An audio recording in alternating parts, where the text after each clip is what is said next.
போடுவேன்ல video தான் போடுவேன். நீரில்லையே வேறில்லையே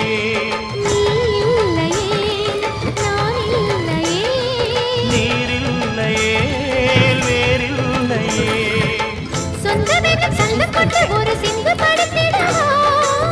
சிந்துகளை சொல்லி சொல்லி உன்னை அள்ளி எடுத்திடவா படம் எடுக்கணும்.